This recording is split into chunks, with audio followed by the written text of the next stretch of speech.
In a quiet and peaceful village called Igondo, there lived a respected traditional king named King Okeke. King Okeke was a kind and wise man who ruled the people of Igondo with fairness and love. Everyone in the village respected him. He had 3 wives. Their names were Helen, Dorcas, and Naomi. Each wife had 1 child. The first son of King Okeke was named Prince Tolu. He was the child of Queen Helen, the first wife. Prince Tolu grew up to be a very smart and respectful boy. He always listened to his father and mother. He was also very friendly to everyone in the palace and the village. He helped his stepmothers and loved his younger brothers and sisters. Many people in the village said this boy will become a great man one day. When Prince Tolu finished secondary school, his father, King Okeke, sent him to a university in the city. Tolu studied very hard. He did not allow the noise of the city or the distraction of friends to stop him. After 4 years, he finished school and graduated with good results. He returned home for a short visit. The village people welcomed him with singing, dancing, and food. Everyone was proud of him. After some days, Prince Tolu told his father, "Papa, I want to go back to the city to look for work." King Okeke gave him his blessings. He said, "Go, my son. The gods will protect you. Be wise, be strong, and do not forget the ways of our people." Tolu packed his bag and went back to the city. He walked from office to office looking for a job. Some people promised to call him, but they didn't. He was almost tired. One hot afternoon, he entered a company called Merchant Limited. He met the manager and gave him his documents. 3 days later, the company called Tolu for an interview. He dressed well and spoke clearly during the interview. The manager liked him.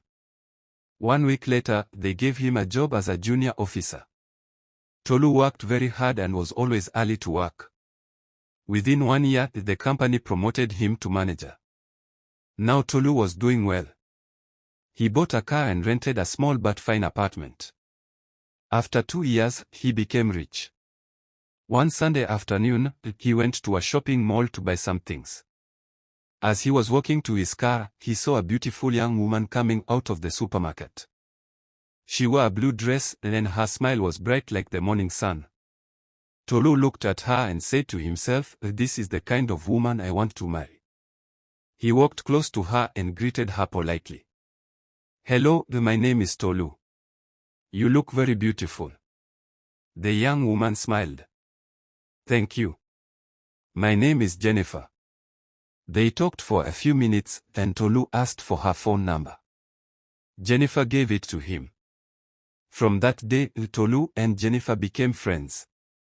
They called each other, went out together, then learned about each other. After some months, Tolu said to her, "Jennifer, I want you to be my wife." Jennifer looked at him with tears of joy. "Yes, Tolu. I will marry you." Tolu was so happy. He said, "We must go to my village so you can meet my father, King Okeke, and my family." They packed their bags and drove in Tolu's car back to Igondo village. When they reached the palace, everyone came out to welcome them. Tolu introduced Jennifer to his father, the king, and his 3 mothers. The king looked at her and smiled. "My son, you have chosen well. This young woman is beautiful and respectful." He called all his family and elders together. They sat in the palace hall. The king gave a long speech full of wisdom. He blessed them and supported their union. Everyone clapped and rejoiced. But not everyone was happy. Queen Dorcas, Tolu's stepmother, did not smile. She looked at Jennifer with eyes full of jealousy. She whispered to herself, "This girl will take away everything from me. She must not stay long in this family." But she did not say anything out loud. She smiled fake smiles and hugged Jennifer, pretending to be happy. After 1 week, Tolu and Jennifer returned to the city. Tolu was planning something big. He bought a brand new Lexus car and decorated it with flowers. That evening, he knelt down and proposed to Jennifer again. Jennifer, will you marry me and be the queen of my life forever? Jennifer laughed and cried at the same time. Yes, my king. I will. 1 month later, they planned a big wedding. They invited friends from the city and the village. They sent out cards, rented a big hall, and called a popular pastor to bless the wedding.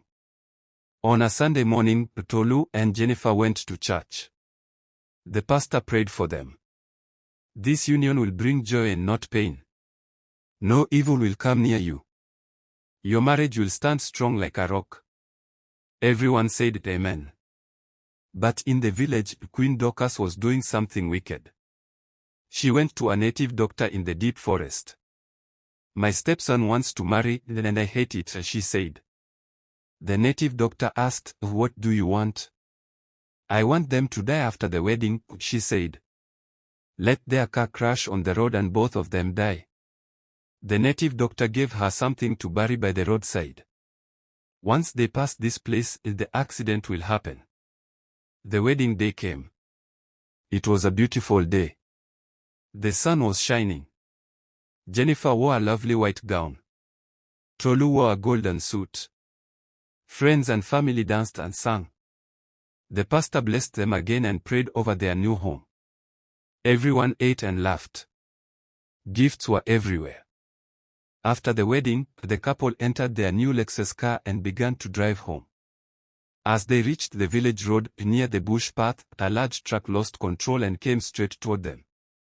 People shouted. The car turned and flipped. Everything became dark. But Tolu and Jennifer did not die. They woke up in the hospital. The doctor said, it is a miracle you survived. The car is destroyed, but you are alive. The next day, they went to church again for Thanksgiving. They danced and praised God. They shared their testimony. We were meant to die, but God saved us. 1 month later, Jennifer fell sick. She was rushed to the hospital. After some tests, the doctor came out smiling. Congratulations. You are pregnant. Jennifer cried tears of joy. Tolu hugged her tightly.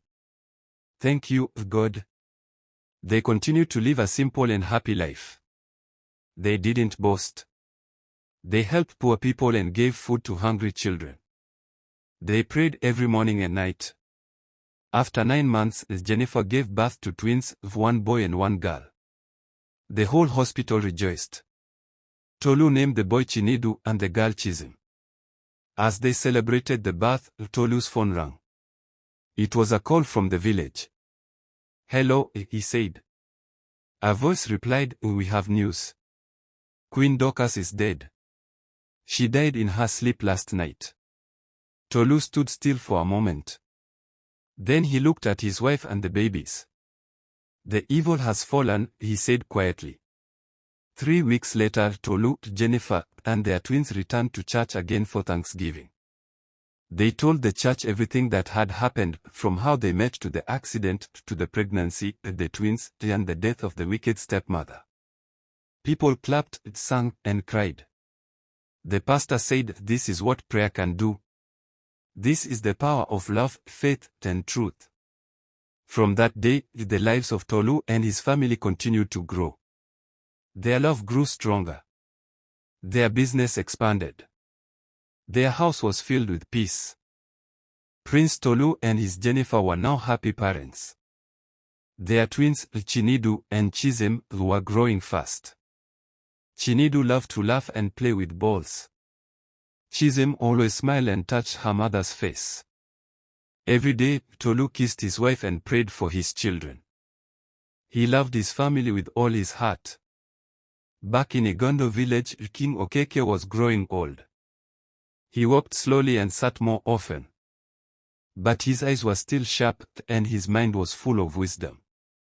One day, King Okeke called all the elders together. My people, he said, I will soon leave this world. But before I go, I must choose the next king. The palace became very quiet.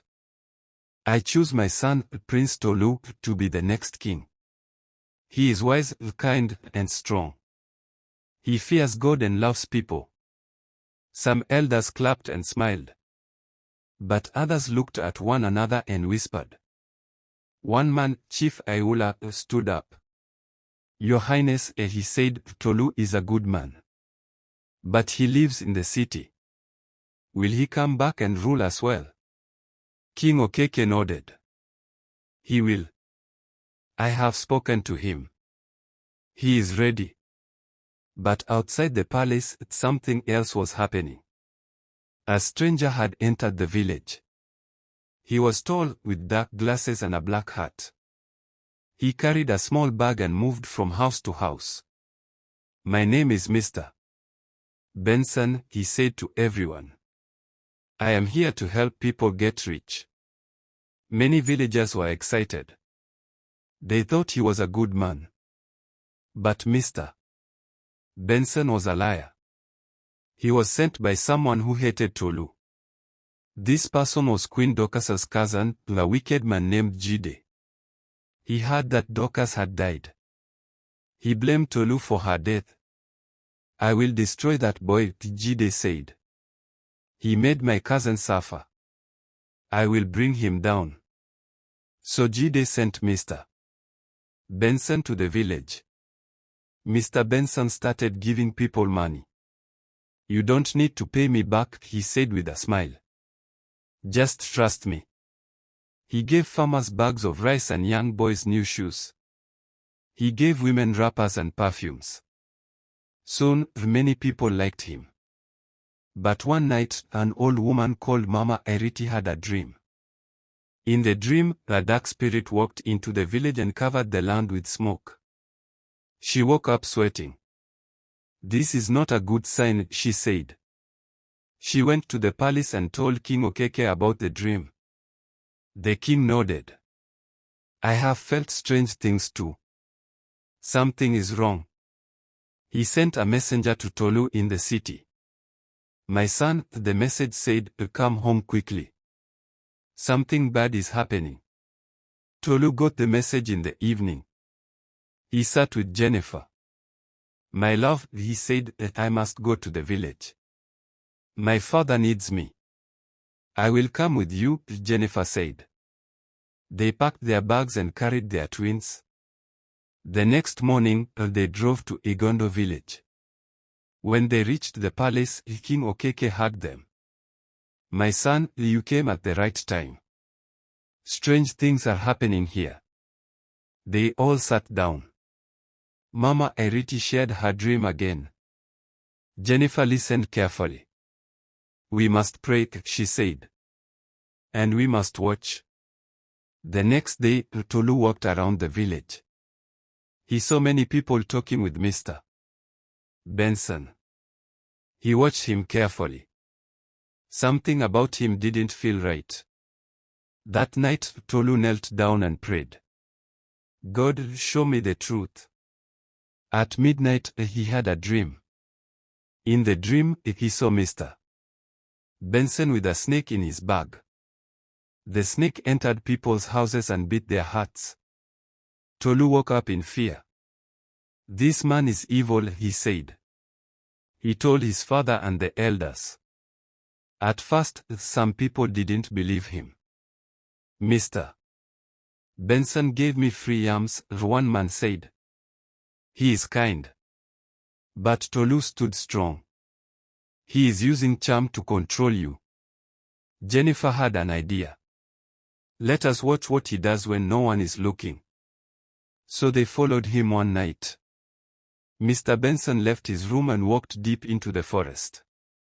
He didn't know someone was watching. He reached a big tree and brought out a small black pot. He began to speak strange words. I cover their eyes, he said. Let them follow me and forget Tolu. Tolu and Jennifer saw everything. The next morning, they called the village elders and showed them the video from Tolu's phone. The elders were shocked. This man is a witch, one elder said. They called the local police. Mr. Benson was arrested. Under questioning, he shouted, it was Jide. He sent me. I only did what he told me. The whole village was in shock. King Okeke shook his head. This is what jealousy does. Tolu stood before the people. My people, he said, I will not leave you. I will live among you and rule with love. The people clapped and shouted his name. That day, they crowned him King Tolu of Igando. He wore a red crown and held the staff of power. Jennifer stood beside him, wearing a beautiful wrapper. The twins were carried by the queen mothers. King Tolu now ruled Igando with wisdom, peace, and a kind heart. Jennifer stood beside him as queen, loved by all the women in the village. Their twins, Chinidu and Chizem, were growing fast and becoming the joy of everyone's heart. Chinidu liked to run around the palace pretending to be a hunter. Chizem loved to sing and help her mother in the kitchen. But peace does not last forever. Far away, Jide, Queen Dorcas's cousin, was boiling with anger. How can Tolu become king? He shouted inside his small, dusty room in the city. He destroyed my cousin. He destroyed my plans. Jide had tried everything to ruin Tolu's life, but nothing worked. The man Benson he sent was now in prison. Tolu had been crowned king, and now his people loved him even more. Jide went to a powerful witch doctor named Age in a forest near the border of 3 villages. She was feared by many. Her skin was wrinkled, her eyes were red, and her voice sounded like broken bottles. What do you want? Age asked, chewing bitter leaves. I want Prince Tolu to lose everything, Jide said. His wife, his children, his crown. Everything. The old witch smiled. Are you ready to pay the price? I will do anything, Jide answered. Then bring me the tears of a royal baby and the hair of a pure queen, she said. Jide's eyes grew wide. Tolu's children and his wife. Yes, Age said. Bring them to me, and I will break his life forever. Jide bowed and left the forest with evil in his heart. He began to plan carefully. Back in Igando, Tolu was hosting a village peace festival. People came from far and near. Drummers played, dancers moved, and food was plenty. Tolu gave a speech. Our land must remain peaceful. No more war. No more hate. Let us love one another and grow together. Everyone clapped. The twins danced in front of the crowd, and everyone laughed with joy. That same night, Jide entered the village quietly, disguised as a traveling cloth seller. He had a small wooden cart and a bag of magic powder in his pocket. He waited until the festival ended. The next morning, Jennifer went to the market square with her twins. She wanted to buy fruits and new clothes for the children. Jide saw her. She still looks so beautiful, he whispered. But I must take her down. He moved close and spoke in a strange voice. Madam, come and see soft wrappers from Ghana. I give you free one for the twins. Jennifer turned around and saw the cloth seller. She smiled politely but said, No, thank you. He moved closer. Just smell it. It is sweet like honey. As she bent slightly, Jide quickly sprinkled the magic powder in her eyes. Jennifer screamed. Everything went dark. The twins began to cry. Jide grabbed them quickly and ran into the bush. The people in the market shouted, Thief! Kidnapper! But he had disappeared. The news reached the palace. Tolu ran out barefoot. My wife! My children, he shouted. Jennifer was lying on the ground. Her eyes were red. The guards carried her to the palace. The healer gave her some herbs. After 2 hours, she woke up screaming. They took them. They took my babies. Tolu dropped to the ground and wept like a child. I will find them, he said, his voice shaking. He sent out messengers to all the nearby villages. The palace guards went into the forest. The king himself rode on a horse searching through the paths. For 2 days, they searched. Then a little boy in the next village came forward. He said he saw a man with twins entering the dark forest near the river. Tolu gathered 10 brave young men. He dressed in black, tied a dagger to his waist, and carried a long staff. We will find them, he said. They entered the forest. It was dark. It was cold. Strange birds cried above the trees. Snakes moved on the ground. But Tolu did not stop. He walked for hours. Finally, they saw smoke. They walked closer. It was a small hut made of dry sticks. Inside, the witch doctor was dancing in circles. Chinedu and Chizim were tied beside a black pot. Jide stood in the corner watching. Tolu raised his staff and shouted, "Leave my children alone." Age turned. Her eyes were red with fire. "You dare enter my house?" She raised her hand.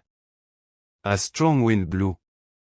2 of Tolu's men fell to the ground. But Tolu shouted, "God of my fathers, protect me." A light came from the sky and hit Aid's hand. She screamed and dropped to the floor. Jide tried to run, but Tolu chased him and caught him. "I trusted you once," Tolu said. "But now I see your heart is black." The guards tied Jide up. They carried the children and left the forest. Back in the village, Jennifer saw her babies and cried loudly. She hugged them and kissed them again and again. "My children. My children." The whole village rejoiced. That Sunday, they all went to church again. The pastor said, "What the enemy planned for evil, God has turned to good." Tolu knelt at the altar. I will never stop thanking God. Please subscribe.